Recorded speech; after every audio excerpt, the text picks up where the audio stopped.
So is it better to put the extra repayment amount into the offset account or directly onto your mortgage? And this is something that it's probably the same, but this is something that it's like, again, it's an emotional thing, right? I actually have this question regularly, and I'm like, should I just pay it off or should I just keep it in offset? What's the difference? Okay, so there's two differences. The second one is a tax thing. Yeah. It's a bit more complicated, so I'll talk about the first one. In terms of saving interest, it's the same. Yeah. So whether you got $10,000 in your offset account Yeah. or you pay that $10,000 into your loan account, Yeah. no difference in terms of interest. Yeah. Your cost is the same, Yeah. right? But I think the difference is a visual thing. Yeah. When you park $10,000 in your offset account, your loan's still $500,000. Yeah. It's not $490,000. Yeah.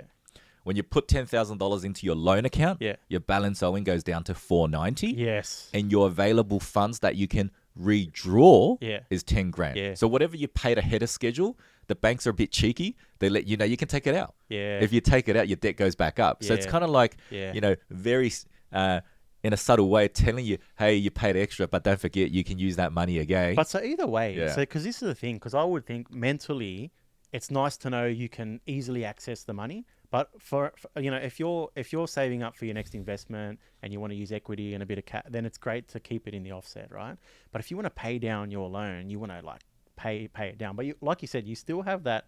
Hey, you can also redraw this extra. Yeah. So it doesn't matter either way, really. You can take the 10 grand from there. You can take the 10 grand That's from right. there.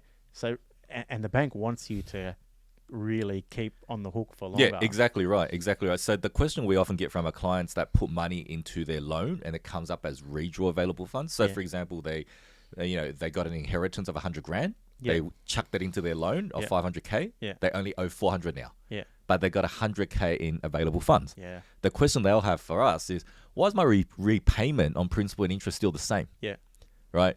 But what they don't understand is principal interest repayment is calculated based on the limit of your loan. Gotcha. Because you could take that $100,000 out any day. Yeah.